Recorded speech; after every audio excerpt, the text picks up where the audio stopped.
Teaching profession. जो शादी हुई है इसको आप किस नज़रिए से देखते हैं, आपका क्या परसेप्शन है इस शादी को लेकर, क्योंकि यूनिक शादी है ये बताई गई है और आप तर्कशील संगठन से भी जुड़े हैं, तो अपने भी कुछ तरह का जो बताइएगा। सर शादी का बहुत इंतज़ार था हमें, आप सभी को इंतज़ार था कि देखिए कि क्या किस तरह की है। तो मतलब ये है कि एक अलग से स्टार्टिंग है इस तरह की। और मैं ये मान रही हूँ कि जैसे जो दहेज है वो प्रथा जो इतना ज़्यादा विकराल अलग अलग रूप में आ रही है, ये नहीं है कि पहले वाला सिस्टम ही दहेज का है, वो अलग अलग रूप लेके आता है हमेशा। तो वो उसको ब्रेक करने का एक मतलब हमें बेस मिला है कि इस तरह की अगर शादियां सोसाइटी में आती हैं, इस तरह के हम अडॉप्ट करते हैं इस तरह के सिस्टम को कि शादी में क्यों पाखंड, इससे बाहर निकलेगा। अगर ऐसी शादियां करेंगे तो ये दहेज वाला जो सिस्टम है, और क्योंकि इसके ऊपर डेमोन्स्ट्रेशन इफेक्ट बहुत ज़्यादा होता है कि हमारे जो लोग हरियाणा में ज़्यादातर और मेरे ख्याल से पूरे इंडिया में इस तरह का है कि दहेज को बहुत ज़्यादा प्रमोट किया जाता है। और फैमिली में जैसे ये पता ही नहीं होता जो लड़की वाले हैं उनको भी कि आप दहेज को क्यों प्रमोट कर रहे हैं। जैसे मैं अपने आसपास की बताऊं तो सामान जैसे आता है लड़की का आता है, तो वहाँ क्या होता है कि पूरा बुलावा दे के आते हैं, चलो आओ हमारे यहाँ सामान देख के आओ। तो वो क्या चीज़ है, वो यही है कि हम बहुत ज़्यादा उसको प्रमोट कर रहे हैं कि मैं ऐसा लेके आया, दूसरा देख के आएगा तो हाँ हाँ हाँ ऐसे ही लेके आएंगे। तो एक पूरी तरह से मार्केट ने इसको पूरा कैप्चर कर लिया। मैम जैसे आपने दहेज की बात की है, तो अब जो अलग अलग सोशल मीडिया पे जो लड़के अपनी बात रख रहे हैं, वो कह रहे हैं कि लड़की वाले भी तो है जो दहेज लेते हैं कि उनको गवर्नमेंट जॉब चाहिए, सक्सेसफुल लड़का चाहिए, बड़ा बिजनेस होना चाहिए। वो क्यों नहीं है जो अपनी लड़की की शादी है कोई मिडिल क्लास लड़के से नहीं करते हैं, तो गवर्नमेंट वाली जॉब है वो भी तो दहेज ही है लड़की वालों के लिए। सर पर वो अपना पक्ष रख रहे हैं सर। ये कोई एक मतलब अभी की प्रॉब्लम तो है नहीं। देखो ये प्रॉब्लम तो आज से 20 साल पहले स्टार्ट हुई है, तो उसका तो परिणाम है आज ये। क्योंकि आप अगर लड़कियों को नहीं चाहेंगे और सिर्फ मेल चाइल्ड ही आपको चाहिए और आप लड़कियों को अपने पेट में ही मरवा रहे हैं, तो आने वाले 25 सालों के बाद प्रॉब्लम खड़ी होएंगी, तो उसी को हम भुगत रहे हैं। तो ये हम एक लेवल पे तो हम देख रहे हैं कि इंडिविजुअल लेवल पे हम कहें कि समस्या है, लेकिन पूरे लेवल पे देखें तो बहुत बड़ी समस्या है। इसका कारण ही कुछ और है, हम कहीं और भाग रहे हैं उसमें। कन्यावरण होता है। हाँ जी मैम, दहेज को छोड़ के पाखंड का भी विरोध किया गया। यहाँ पर बिना पंडित पुरोहित की शादी की गई है, इसको आप कैसे देखते हैं? इसको सर जैसे इतना ज़्यादा एक हम कहें ना अंधविश्वास जो सोसाइटी के अंदर है, तो शादी अपने आप में शादी ही है, वो चाहे किसी भी तरीके से हो, उसकी अपनी मान्यता है, वो अपना मतलब एक तरह से एक इंस्टीट्यूट है शादी, जो आगे मतलब आगे जो समाज है सोसाइटी है उसकी प्रोग्रेस में काम आएगा।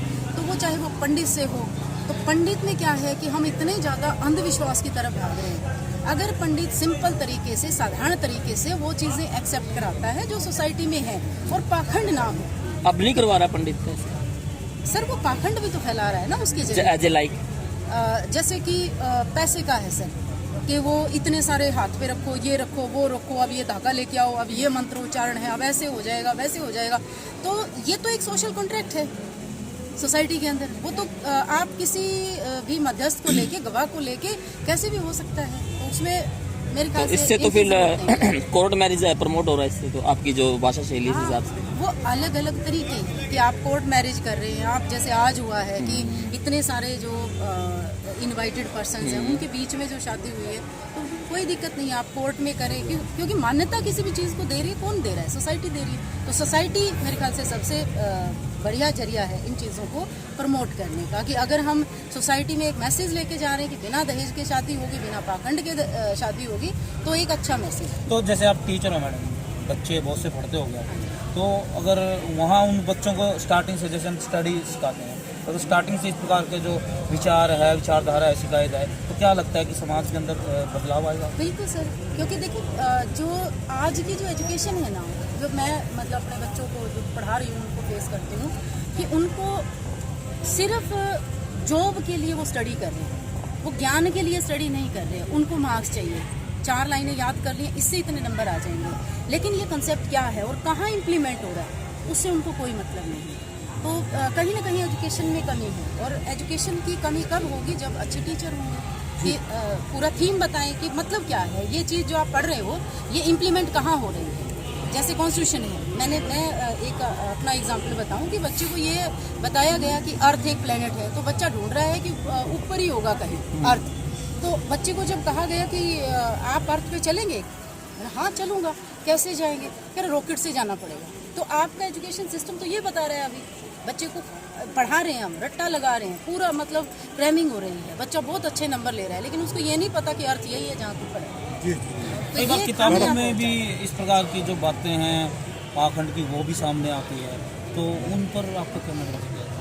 सर जो पाखंड है, मैं जैसे कहीं ना मैं कोट कर देता हूँ उसको, जैसे बोला गया है कि ढोल गवार पशु नारी शूद्र ताड़ना के अधिकारी, ऐसे कुछ वर्ड है उनको लेकर है जो उन किताबों में, उन ग्रंथों में जो बोला गया है, क्या कुछ कहेंगे ऐसे जो महिला शूद्र को लेकर ये बोला गया है? सर देखिए, जो भी इतिहास में या कवि ने जो बातें लिखी हैं वो अपने उस समय की परिस्थितियों के अनुसार लिखा होगा, तो हम ना किसी को गलत ठहराएंगे ना किसी को सही ठहराएंगे। तो जो भी चीज़ें हैं वहाँ से अच्छी बातें लें और जो गलत परंपराएं हैं उनको छोड़ दें। बात ये है कि क्या उस टाइम शूद्र जो अज्ञानी थे, महिला अज्ञानी थी, क्योंकि आप जो डिफेंड कर रहे हैं अभी कुछ अपने शब्दों में, हाँ, क्या फिर शूद्र उस नहीं, टाइम नहीं, अज्ञानी थे, ये- उनको ताड़ने ये- जरूरी था? नहीं, मैं ये नहीं कह रही हूँ कि शूद्र है। देखिए, जो जो परिस्थितियाँ होती हैं, जो व्यक्ति है वो उसी के अनुसार बनता है। तो अगर महिलाओं को वो परिस्थितियाँ दी जाएं, अपॉर्चुनिटी दी जाए, तो वो भी अपने आप को प्रूव करती हैं। तो उस टाइम शूद्र और महिला को जरूरत थी किस चीज़ की? ये उनको दबाया गया था। ताड़ने वाली जो नहीं, चीज नहीं, है, बिल्कुल तो आपने अभी डिफेंड किया ना कि उस टाइम की स्थिति ऐसी रही होगी तो तो वो उसने चीजें कर ली लिखा होगी। है, उसका क्या मतलब होगा? हमारे पास तो टीका टिप्पणियाँ आती हैं, तो हम उनको इस बेस पे हम उसको क्रिटिसाइज करते हैं। तो ये नहीं है कि हम यहाँ मतलब कंट्रोवर्सी वाला पार्ट ना हो, तो ये बात। ठीक है जी, क्या कुछ मैडम, कहना लास्ट वाले चाहेंगे? में। जो बातें आपने बताई और भी काफी लोग थे, बहुत ज्यादा लोग बताने वाले हैं, लेकिन इम्प्लीमेंट की अगर हम बात करें, जैसे सुभाष जी ने अपने बेटे की शादी बगैर दहेज के और बगैर पंडित के करवा दी, लेकिन कितने लोग हैं यहाँ जो इस ऐसे ही करेंगे कि बगैर दहेज के और बगैर पंडित के? बातें बहुत करते हैं लेकिन हाँ, करते बिल्कुल, नहीं। बिल्कुल सर। देखिए, हमने जो सीखा है, तो ये मेरी बेटी है और अभी 12th में है, तो आगे आने वाले टाइम में हम इसी तरह से इम्प्लीमेंट करेंगे। तो जो यहाँ सीख के गया है और जो जिसके अंदर वो जज्बा है, तो वो इम्प्लीमेंट करेगा, और बाकी जो है वो भूल जाते हैं। तो क्यों भूल जाते हैं? इसी वजह से कि हम उसी माहौल को ना तो जी रहे हैं, हम सिर्फ बातें कर रहे हैं। तो हमें जीना जरूरी है उसी माहौल में।